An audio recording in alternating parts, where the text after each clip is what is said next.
আসসালামু আলাইকুম। হ্যাঁ বন্ধুরা, আজকের আলোচনা আজকের একটি অপ্রীতিকর ঘটনা নিয়েই। আমরা আজকে বাংলাদেশে যে ঘটনাটি দেখলাম সেটি খুবই নিন্দনীয় একটি ঘটনা। আমি যদি স্পষ্টভাবে বলি, আজকে হচ্ছে আগস্ট মাসের 25 তারিখ। তো আজকে ঢাকায় শিক্ষার্থী এবং আনসারদের মাঝে একটি সংঘর্ষ হয়েছে। এখানে মূলত আনসার সদস্যরা যে উদ্দেশ্য এখানে জড়ো হয়েছিলেন, ঢাকার সচিবালয় ঘেরাই করেছিলেন। আমি যতটুকু জানতে পারলাম, তারা কিছু দাবি দেওয়া নিয়ে এই সচিবালয় তারা ঘেরাও করেছিলেন। আর পাশাপাশি শিক্ষার্থীরা তাদের এই দাবি দেওয়ার পেছনে মানে বাধা দেয়, যার কারণে সংঘর্ষটি বাধে। তো আমরা দেখলাম যে গত 5 তারিখে বাংলাদেশের সাবেক যে সরকার তার পতন হয়েছে। আজকে হচ্ছে 25 তারিখ, অর্থাৎ 20 দিন, আজ থেকে মাত্র 20 দিন আগে একটা সরকার পতন হয়েছে এবং ইন্টারিম একটা গভর্নমেন্ট বাংলাদেশে এসেছে, যেটা আসলে ভোটের মাধ্যমে না, যাকে তাদেরকে একটা অন্তর্বর্তী সরকার নির্বাচন করা হয়েছে। তো এখন এই 20 দিনের মধ্যে এখন একটি গভর্নমেন্টের মাধ্যমে যদি অনেকগুলো চাপ সৃষ্টি করা হয়, এই তো আমরা জানি যে বাংলাদেশে হাজার হাজার কোটি টাকা ঋণ রয়েছে।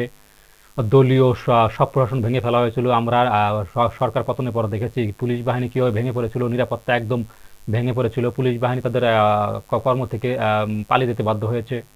তো সবকিছু মিলে বাংলাদেশে এ যাবৎকালে যতগুলো ঘটনা আছে, কখনো কিন্তু এভাবে প্রশাসন ভেঙে পড়েনি। তো এখন এরকম একটি ভঙ্গুর অবস্থা, একটা রাষ্ট্র, একটা জাতি গঠিত হচ্ছে। আমি এই কথাটাই বলতে চাই যে আসলে আনসার বাহিনীকে যে এখনই তাদের দাবি দেওয়া নিয়ে তাদের কাছে উপস্থিত হওয়া লাগবে, আন্দোলন করা লাগবে, সচিবালয় ঘেরাও করা লাগবে, এই জিনিসটা মোটেই আমার কাছে পছন্দনীয় হলো না। একটা মানুষের অভিযোগ থাকতেই পারে, সমস্যা থাকতেই পারে। আপনাকে সিচুয়েশন বুঝতে হবে যে এই গত 5 তারিখে একটি গভর্নমেন্ট গেল, সেখানে নতুন একটি, তার 8 তারিখে একটা ইন্টারিম গভর্নমেন্ট আসলো, সরকার আসলো। আর আজকে সেখান থেকে 22 দিন থেকে একটা সরকার চলতেছে।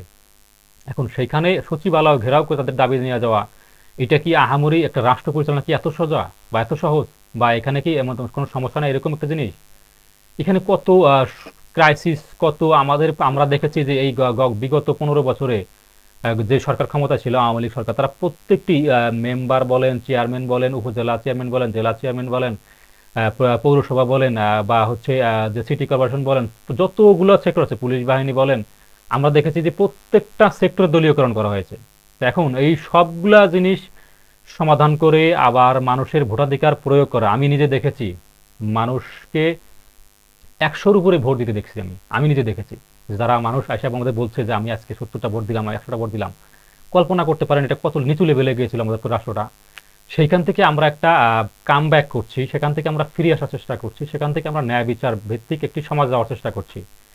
তো এরকম একটি পরিবেশ পরিস্থিতিতে আপনারা যদি আনসার বাহিনীর সদস্যদের বলছি যে বিষয়টা এমন নয় যে আপনারা আগে যা ছিলেন তাকে তা থেকে আপনাদের একদম কোণঠাসা করে ফেলা হয়েছে। বরং অর্থাৎ সিচুয়েশন আগেও খারাপ ছিল, এখনো আছে। কিন্তু আপনাদের তো একটা ন্যূনতম মূল্যবোধ থাকা উচিত, আমি মনে করি যে না, আপনার যত সমস্যাই হোক, এই সরকারটা যাক, তারা একটি নির্বাচিত সরকার নিয়ে আসুক, আপনি তখন উত্থাপন করেন। কিন্তু এই মুহূর্তে করা, আমি দেখলাম যে আপনি মানে আনসার বাহিনী গুলিবন্ধ করেছে, যেটা আসলে আমার কাছে খুবই মনে হচ্ছে লজ্জাজনক এবং যেটা ঠিক হয়নি মোটেই। পাশাপাশি অনেকেই অসুস্থ ছিল, আমি দেখলাম নারী সদস্য, একজন নারী অসুস্থ ছিল, তাকে হাসপাতালে যেতে দেওয়া হয়নি। এটা মূলত নিউজ সাইটগুলো থেকে দেখলাম। তো আমি সব শেষে এটাই বলবো যে আনসার সদস্যদের ভাইদের প্রতি যে না, আপনারা এই বাংলাদেশকে নিয়ে আপনি আমরা সবাই মিলে যে ধরনের কাজ করব, আন্তরিকতা সহতেই করব, ঠিক আছে। কিন্তু এইটা আসলে সিচুয়েশন বুঝে আমি অনুরোধ করব, অন্তত দাবি দেওয়া যদি থাকে, এইটা আমরা যে বর্তমান সরকারটা দেখছি, এটা কিন্তু আসলে আপনিও জানেন যে এটা কিন্তু জনগণের মাধ্যমে ভোট দিয়ে একটা সরকার না। এটা এদেরকে একটা নির্দিষ্ট সময় দায়িত্ব দেওয়া হয়েছে যে এই শৃঙ্খলাগুলো, দেশের ভেতরে স্বাভাবিক পরিবেশ তৈরি করা, ন্যায় বিচার প্রতিষ্ঠা করা, ভোটাধিকার যেন মানুষ প্রয়োগ করতে পারে, সেই পরিবেশ তৈরি করা পর্যন্ত তারা থাকবে। সুষ্ঠু পরিবেশ আসলেই তারা একটা নির্বাচন দিবে, সেখান থেকে নতুন একটি সরকার আসবে।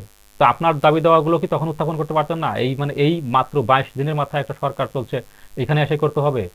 তো এখানে তো সাধারণ শিক্ষার্থী অবশ্যই দাবি করতে পারে যে আপনি সেই গত যে সরকার ছিল সেই সরকারের আপনার অনুসারীরা আপনার বাংলাদেশে একটি বিশৃঙ্খলা তৈরি করার চেষ্টা করছেন। তো আশা করছি আমি যেটা কথাগুলো বললাম, হয়তো আমি ছোট মানুষ, তো আমার দৃষ্টিতে যে কথাগুলো আসলে বোধগম্য হয়েছিল সেটা আপনাদেরকে বললাম। তো আমি মনে করি যে অন্তত আসলে এই বুঝটা সঠিক। তো আমার এই কথাগুলো অবশ্যই খারাপভাবে না নিয়ে অবশ্যই আমি পজিটিভ ভাবে নেবেন, সেটা আমি আশা করি। কারণ আমি মূলত সংস্কারের উদ্দেশ্যে কথাগুলো বললাম, সমালোচনা করার জন্য নয়। তো আমি আমরা সবাই চাই বাংলাদেশটা একটি সঠিক রাস্তায় বা ন্যায় বিচার ভিত্তিক একটা সমাজ ব্যবস্থা গড়ে উঠুক, বাংলাদেশ একটি সঠিক রাস্তায় চলুক, বাংলাদেশে ভোটাধিকার প্রয়োগ হোক, বাংলাদেশের থেকে সুদ ঘুষ চাঁদাবাজি উঠে যাক। তো এই ক্ষেত্রে আপনারাও সহযোগিতা করুন, আমরাও সহযোগিতা করি, এবং আমি যেমন আজকে কথা বলতে পারছি, আজ থেকে 5 বছর আগে এভাবে কথা বলতে পারতাম না, আবার কথা বলার সেরকম সুযোগ ছিল না। তো অন্তত এই সুযোগটা তো আপনারা পেয়েছেন।